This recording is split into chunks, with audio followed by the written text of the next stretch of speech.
So I'm not really sure what to make of that game, to be honest. I think atrocious. We looked void of ideas. Every time we got the ball in an attacking position, we seemed to lump across into the box that was a no-hoper. West Ham had 5 or 6 in the back, ready to head it away. If Raul doesn't score, I don't think we've got another option at the moment that can actually get us a goal. Silva might be a fantastic talent and might well be in years to come, but at the moment he's not a guy that's going to come on, change a game and score you goals. I think defensively we're incredibly shaky. Saiss, although we had a good start to the season and was good at the end of last year, the last 2 games have been incredibly poor. Vinagre doesn't really know what he's doing at the back, and teams are able to exploit that. I also think Semedo might have been his first game, but I don't like the looks of what I see, to be brutally honest. He got forward, got dispossessed, couldn't track back, and that created big holes at the back for us.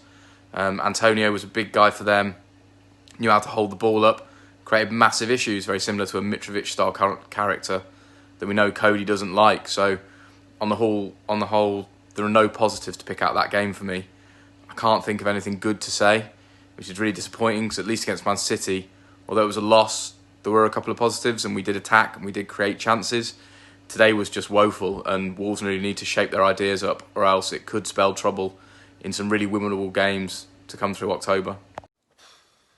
Wow. I did not see that coming at all. I was confident going into the game. After the performance against Man City in the second half, I thought, right, we're going to kick on now. And we were just absolutely dominated. That's one of the worst performances that we've had under Nuno, and I think probably our worst performance in any game since our return to the Premier League. And it's against West Ham. West Ham, no disrespect, but a team that we've beaten every time we play them since we came back up, and we were just second best in every area of the pitch. Antonio running at us, we just couldn't cope with it. There were individual mistakes. The left side of our defence between Saiss and Vinagre just looked ropey. The midfield was non-existent, and we created very little going forward. Neto had a few good runs, but to no avail. Jimenez just didn't have any service and wasn't there like he has been in previous games.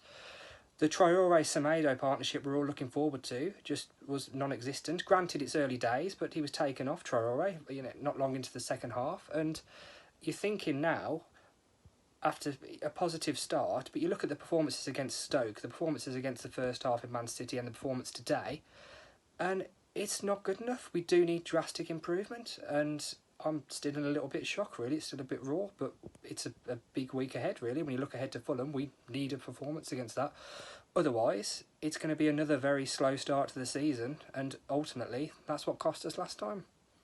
Not a good evening, really shocked. So on a week that Hoover made a debut, Wolves sucked. It was a bad day at the office, but a second one in the week.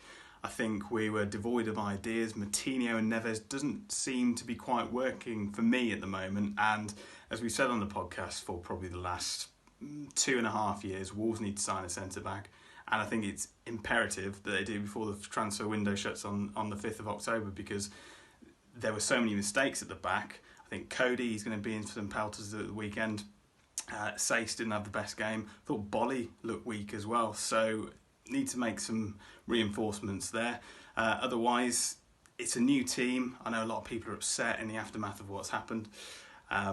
But, this team needs some time to gel, need time to settle in. Semedo looks a little bit not off the ball, but he needs to get used to his surroundings. Not quite used to playing wing-back position for Barcelona. So we'll see what happens. He's on to the next one. It's disappointing, but at least... Give it Giggsy to the end of the season. I'm going to keep my thoughts short and sweet because I did a big video on my own channel.